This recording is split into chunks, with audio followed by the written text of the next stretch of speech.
Welcome back to Lush Life No Labels, a podcast where I talk about the struggles and joys of self-improvement, anywhere from relationships, career, wellness, and more. I'm Fatu.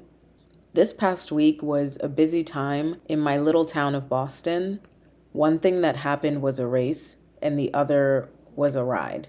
This year marks the 250th anniversary of Paul Revere's Midnight Ride, which actually helped to kick off the American Revolution. The other is the Boston Marathon, which brings together thousands of people from all over the world.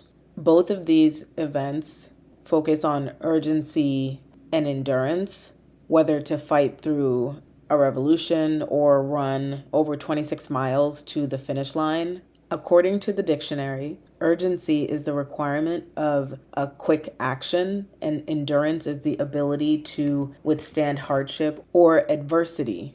These two events are historically hundreds of years apart, but they both involve the struggle and joy of getting to where you want to be in the future, which is the theme of this podcast. So today, let's talk about what a revolutionary on horseback and a modern-day marathon runner can teach us about self-improvement. Since I have listeners from around the world, I'll do a quick history lesson to get us all informed. For those of you who don't know, Paul Revere is a famous historical figure not only for Boston, but for the United States, since he did a midnight horse ride to tell American revolutionaries that the British Army was coming for war. The Americans, of course, won this war, which became the USA as we know it today, but we did get our independence from Britain. From what's written about Paul Revere, he didn't suddenly wake up one day to risk his life to warn his neighbors. Self-improvement was an action, and specifically a choice he made. And that's the thing about growth. Sometimes we think we have to be fully ready before we can act. In that situation, though, Paul Revere had no time to perfect his plan. In my episode last week, my guest and I talked about how some people are procrastinators and feel they need everything to 100% be thought out before making a decision or before acting. I'm definitely guilty of this. For Paul Revere, it was now or never because that war was at his literal doorstep in the North End in Boston. He could see those boats coming into the harbor, and there was no time to map out every single outcome. That's a lesson I keep coming back to in my own life. There are times when I have to stop rehearsing and just go for it, whether it's starting a project that I've left off or I've been thinking about for a long time, having a difficult conversation, or making an uncomfortable first step to change something in my life. Self-improvement often starts with that mindset change I typically talk about on here. And that mindset change is essentially deciding that you want to do that thing. There's not always a good time to do something. So the longer you wait, the more time passes by. And in those moments, you have to make a quick decision. Now, fast forward 250 years. The horses are gone, but a lot of the roads are still too small. Boston's a very old city, and a lot of the roads downtown are practically still made for horses.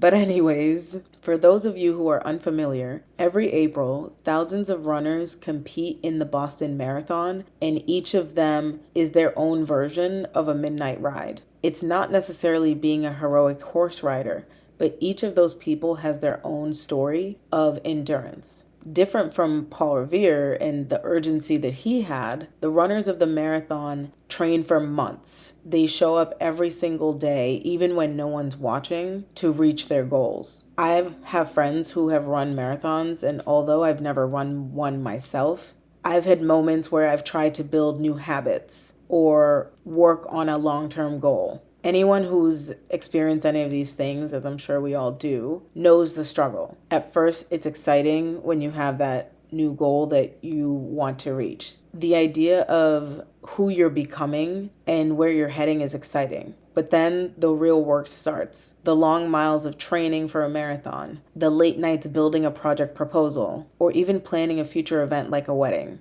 Those moments where it would be easier to stop than to believe you'll actually reach the goal. We all get there at some point. But here's the truth. Endurance isn't about never feeling like giving up, for me at least. It's about feeling that and choosing to take another step and not stop. That's what makes making the finish line so meaningful. Whether it's a race, a personal goal, or a new chapter in life, the joy of some of these goals don't necessarily come from how easy they were. The joy comes from remembering those moments when we almost gave up and didn't, when we actually reached that finish line as well. And when I step back and think about it, the midnight ride and the marathon stories aren't only about history or athletics or even the city of Boston. In a way, they're about the way each of us in our own lives will face different kinds of growth, the sudden kind and the slow kind. Because sometimes life does require some urgency, like with Paul Revere, when you need to act even when you're not ready.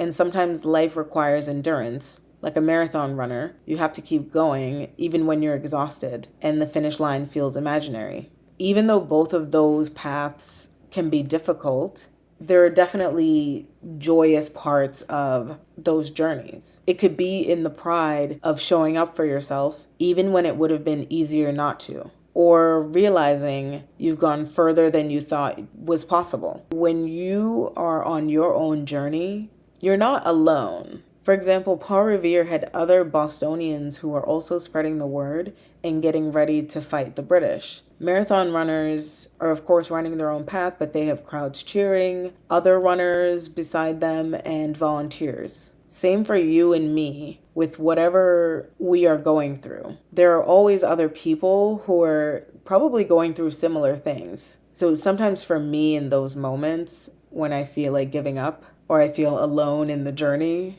I'm trying to start reminding myself that though I feel that way in that moment, it's never a solo mission, which I found out about from talking to different people in my life and sharing stories and realizing, oh, I thought I was the only one going through this, but someone else has gone through not the same thing, but at least something similar, and we can relate in some way. Or, oh, I have this goal of lifting however many pounds, and so does my friend. Now we can work out together. So it's nice to be able to have people who may not necessarily have the same exact goal as you, but they're in a similar place in life. And you never know what you'll learn from those people as well. I wanted to share that because the city was very busy this past weekend, and I was hearing about both of these events and seeing them all over the place. It really made me think about what all of these different characters in history and people right now have gone through, because we're all going through something. And it doesn't necessarily need to be a negative thing. Paul Revere was going through war, so that's negative, but running a marathon is a very positive thing.